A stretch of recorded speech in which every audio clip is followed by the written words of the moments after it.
another edition of Bama and Bourbon with Aaron Suttles from Alabama. I am Lance Taylor from the Next Round. This is right here on Roll Tide Pods. Like and subscribe. We talk Alabama football. We talk bourbon. And this is an interesting one. The Redwood Empire Pipe Dream Bourbon Whiskey. So I'll give you a little story as I pour us our first one here today. Deep in the forest of the Humboldt Redwood State Park, the Coast Redwood Pipe Dream rises 367 feet. That's a big-ass tree. Quick interjection. You know what Humboldt County is mainly known for? Humboldt is known for weed, probably. Weed. Yeah. Was that where Murder Mountain is? Yeah. Oh, wow. Yeah, I saw that documentary. It's been a while, though. Trees get 367 feet from the ancient forest floor. Among the fastest-growing trees ever measured. Its majesty and rise to prominence inspires us to reach higher in our pursuit of excellence. This is named for the 14th tallest tree on the planet. Hell, how tall is the tallest tree? Have you ever seen the redwoods? No. I haven't either. I always want to do it. It's tough to get into. Yeah. Got a better chance of climbing the tree. It's like going against that Alabama defense the way they're playing right now. Yeah, we'll get to that in a second. But, okay, so I've never seen the Redwoods. I've never been to Northern California. I'd kind of like to check it out. I'd rather go to wine country, but my second would probably be, son of a bitch, there we go. There we go. The second would probably be seeing those trees. Yeah. But really, if there's 13 taller trees, what is the tallest tree in the world? That's a good question. Damn, I'm going to have to Google this on the fly. Hold tight. The Redwood Empire. 367. So this is the way I always equate this, is that's 36 floors if we're at a downtown building. Yeah. How many buildings in Birmingham even are 36 floors? Do we have any? I don't know if there are any. Yeah. So that's a tall-ass tree, Yeah. and if it's number 14, there's some other ones. That damn thing tripped me up. Okay, here we go. Tallest tree in the world. I love Google, by the way. Do you think it tops 500 feet? No. Tallest tree in the world is, well, this doesn't make sense. It's the Hyperion.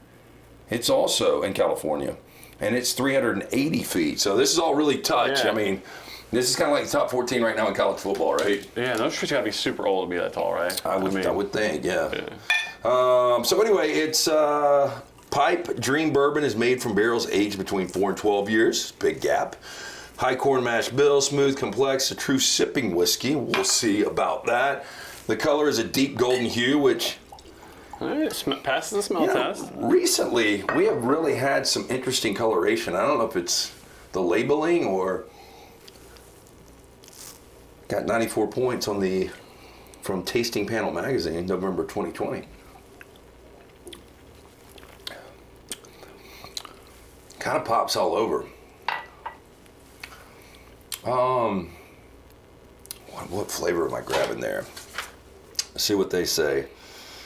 Hint of black pepper on the finish, maybe.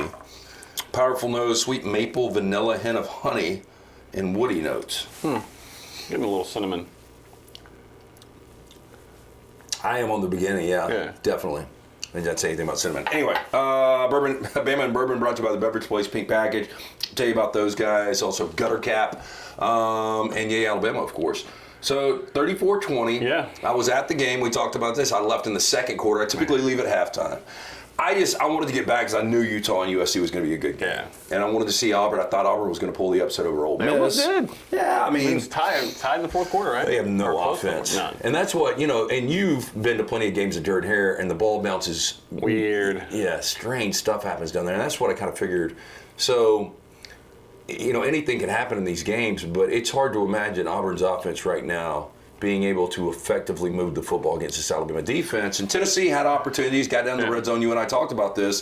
3 red zone appearances, and they're kicking field goals. Yeah, and that was the point. I mean, that was the difference in the game. Tennessee could have put this game away in the first half, and Alabama allowed only the one late touchdown right before half. Yeah. But otherwise, the defense was really, really solid in the red zone. And look, I mean, the storyline to this game, we said it last week, it was what everyone was talking about. Stop the run, you win. Alabama stopped the run for the most part. They did. And so that defense, take your hat off to them, especially in the second half, because they were playing like their hair was on fire. Yeah, and Jalen Milroe, I mean, he didn't play a bad game. The one interception was not his fault. It wasn't. No. I mean, that was 100% on Jermaine Burton. Yep. I mean, Burton didn't give a lot of effort there. You got to catch that, and it was more looking for maybe contact and to draw a PI. Yeah, and listen, you got to give Jermaine credit too. That third down catch he made coming back across his body, getting hit the way he got. He's made some tough catches this year. And I know he's got a lot of critics out there. He talks a lot. That's just the way he plays.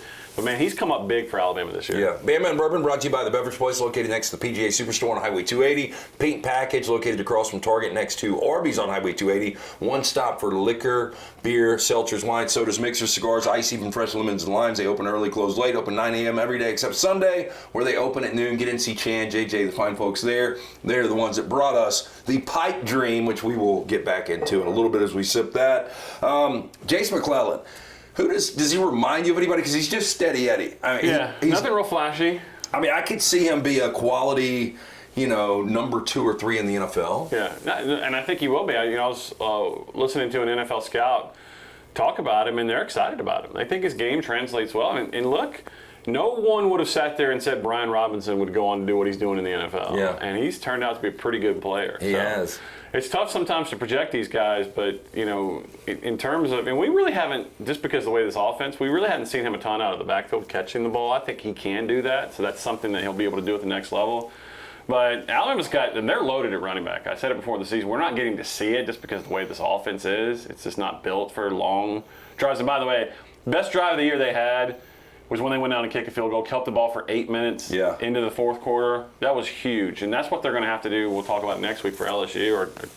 But those drives like that was the biggest drive I've seen Alabama have. It's the way they want to play this year, and they haven't had enough of those. After watching Tennessee, I think if you would have told Alabama you're only going to give up 4 sacks, I know that sounds crazy, but I think you would almost take that with their ability to get to the quarterback and Alabama's lack of ability to protect Jalen Milroe. I thought the offensive line played great. I thought it had to be their best game, especially in the second half. The one sack that killed the drive where Will Reichard had to kick a 50-yard field goal, that's on the offensive line. There's not a situation where Caden Proctor's out there and not blocking anybody.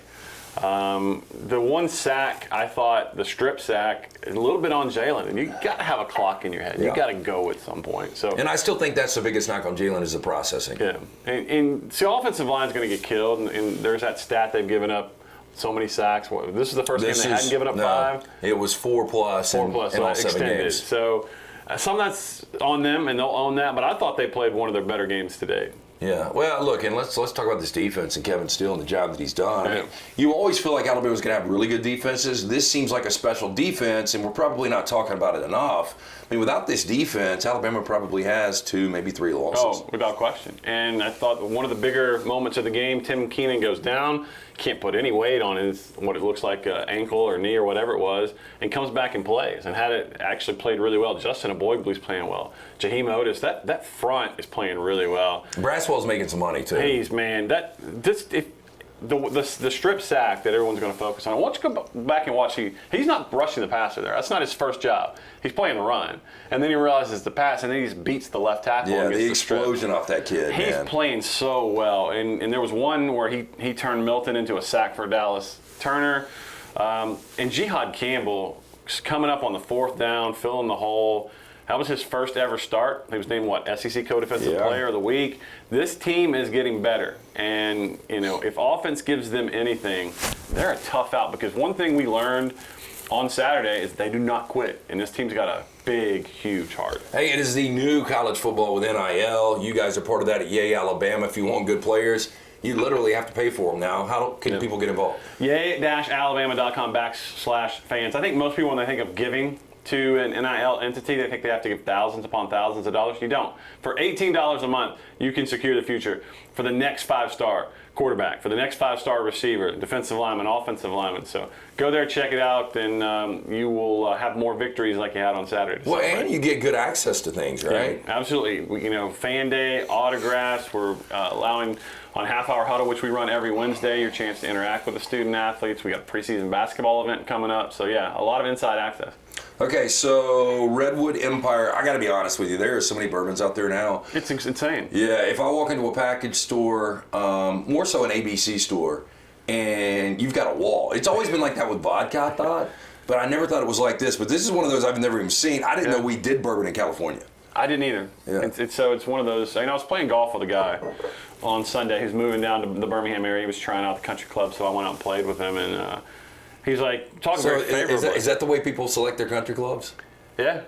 So our membership director's like, hey, can you take a prospective guest out? So we went out and played. Great guy from Chicago, 3 kids. He's like, the rest of the country are missing out. This is a great place to live. I'm like, yeah, it is great. So yeah, don't tell anybody. But so at the very end of the round, we're talking about, like, you got to check out our podcast, Bama Bourbon. And he's like, oh, I love bourbon. And then so later last night, he's sending me text messages. He loves the show. He's got a big bourbon collection. I got a big bourbon collection. So nice. Yeah. I bet he does not have this one, the Pipe Dream, in his collection. Probably not. Do you think anybody's like, hey, so what is your go-to? Well, the one I've been saving for the rainy most day obscure bottle is the Redwood Empire. Like, I don't even know what's growing out of this dude's head. So if you can't really see this, Yeah. it's like it's almost like you remember the Sprots on Saturday Night Live? Yeah. It's almost a dude dressed in all black, but his head is, I guess, a redwood tree. How many people do you coming think from Alabama are going up to Lexington just for the bourbon? Because Alabama goes up there in, 3 weeks? Well, I think before the season, when you looked at it, you were like, oh, that's a good bourbon trip. And now people are like, hell, they could lose this game. I don't think they will. I don't either. Yeah, I think Auburn's scary just because of the things we talked about, the Indian burial ground. And Auburn's defense is coming along. Oh, yeah. They're pretty good. They're pretty stout. And Jarquez, running and catching the football, made big plays against Ole Miss this past weekend. So, if you have a career game, which Alabama's seen this with Nick Saban before, Peyton Thorne comes out and plays like Peyton Thorne in some of his games in 2021. We were on the pace for Joe Milton starts 9 for 9. Like, here we go again. I heard, I was in a group thread, a bunch of my fraternity brothers, and they were like, oh my God, like this What is it about? Yeah. I don't know. It's just, but listen, I think I was describing this to someone Saturday night after the game. There's a connection emotionally to this team that we really haven't seen a ton of during the Nick Saban era because it's all been positive emotion. Did you see that kind of in 2020? I know 2020 was a weird year. It was a special year. I think because people bonded because they needed something out, with what was going on in the world. But not that everything's been cold and sort of merciless, but there was a methodical approach to Alabama football that you sort of expected to win. And there's a positive emotion that comes along with that. But there is also a different emotion that you tap into when you win a game. You've given up the chance that you thought you had to win. And Alabama's experiencing that this year. So I think there's a lot of emotion attached to this team, both negative and positive. But you see it from Coach Saban, who's never gone to the student section to celebrate a win at home. You're seeing the way he talks about this team, that it's taken years off his life, but he loves it. So it's not a perfect team by any measure, but I do think the memories that this team is providing and the excitement and the pure exhilaration from winning a game that you didn't think you were going to win is refreshing for this fan base. Well, and look, they've trailed in 6 of 8 games, which is kind of unheard of based on the Alabama teams we've seen over the last 15 years. But I'm starting to think this is just the new college football where we are. Georgia's trailed multiple games this year already. I think Michigan is one of the few teams that haven't played trailed. Anybody yet? They really haven't. But I will say this for Michigan. They've taken game control. I get that. They beat the hell out of whoever they play. But I still don't know anything about them. Yeah, I mean, it's hard to say that you do. Now, you talk to all of the experts, and they talk about the depth, their ability to run the football. J.J. McCarthy's a really good quarterback. By the way, as of today, is based on odds, your Heisman leader right now. I'd still go Penix. Who's getting a lot of love right now? Jaden Daniels. Is Marvin Harrison Jr. Yeah. Well, I mean, I don't really have a out there. problem with that. I mean, they leaned on him Saturday against Penn State, but Jaden Daniels, he'll get his moment in Tuscaloosa. If they win that game, it's going to be because Jaden Daniels. No doubt. Jaden Daniels, game. And it goes back to what I was talking about, Alabama possessing the ball. They really need to do that against LSU. Yeah. Bama Bourbon brought to you by our friends at Gutter Cap, 823-2212. Cap it, don't snap it. In business for more than 20 years. Don't get the ladder out. You get on the roof, you slip, you fall, snap the deck and die. No good to the wife or kids. You want to be on the couch all weekend watching football. Call today, absolutely free estimate, 205-823-2212 or guttercapbirmingham.com. I got to you brought him up barely, but Will Reichard. Yeah. So going back to last year in Neyland where they snap a 15-game losing streak against Alabama, he finally misses a kick. Yeah. Since that point, he's hit 28 straight field goals. Incredible. He snuck one in from 50. But, I mean, when he rolls out there, in college kickers, I'm kind of comfortable 35 and in, 35 yards, not from the 35 and in. With Will Reichard, he's almost NFL-like. Yeah. Anything inside of 50, I feel like he's going to make it. Yeah, he's going to make that kick. And you got to think of what preceded him. I mean, the horror stories Alabama had at kicker, and then all of a sudden you get this guy for 5 years, and he's just a weapon. And go back to the Texas A&M game where he's got a punt.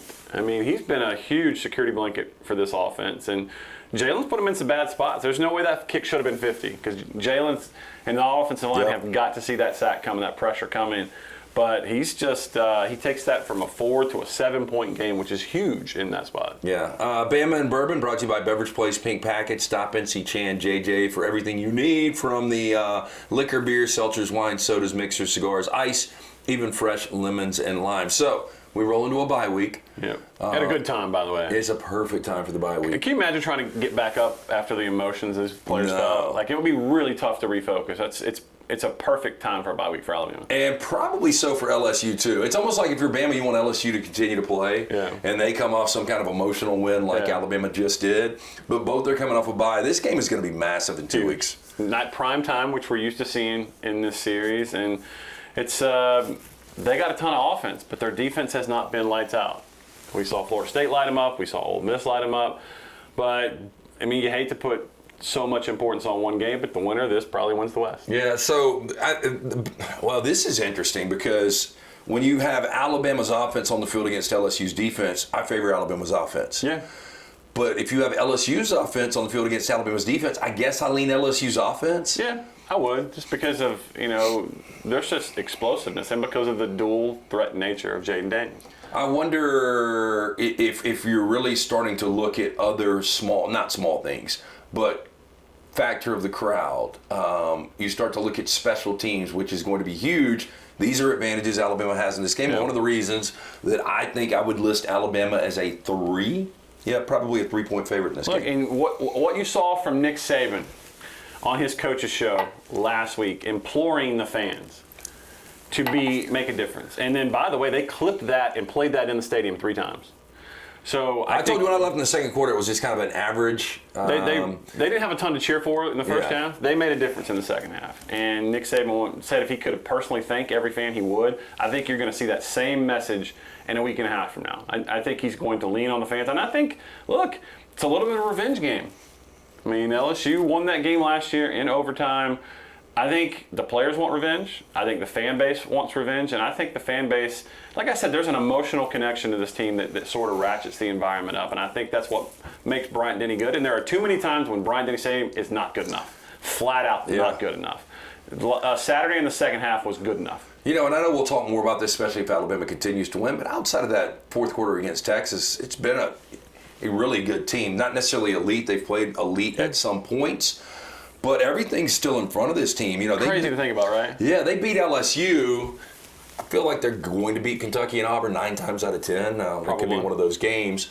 Georgia's not the world beater it once was. No, and Brock Bowers might not be back for that game. Yeah. So I do think the winner of Alabama LSU will play Georgia, and probably for an opportunity to go to a college football playoff. If you think about that 2-week stretch in September where, the sky had fallen after a 10-point loss to Texas, you just sleepwalk through a bad South Florida team. And at that point, if I'd have told you Alabama's sitting here number 9 in the country, 7-1, a lot of people probably would have you're smoking that stuff from Humboldt County. Yeah, wouldn't have believed it.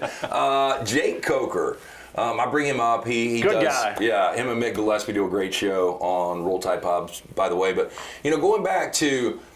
And I think Jake would understand and probably agree with this. Jake was a solid quarterback, but once we got into that stretch run for the college football, not even the playoff back in the BCS, he turned into a different quarterback. Or I guess was it the playoff? No, 2015 he gets benched for the Ole Miss game. And they start Cooper Bateman. And he comes back in and almost rallies that team to win. And I'll never forget, he won the team over, Texas A&M.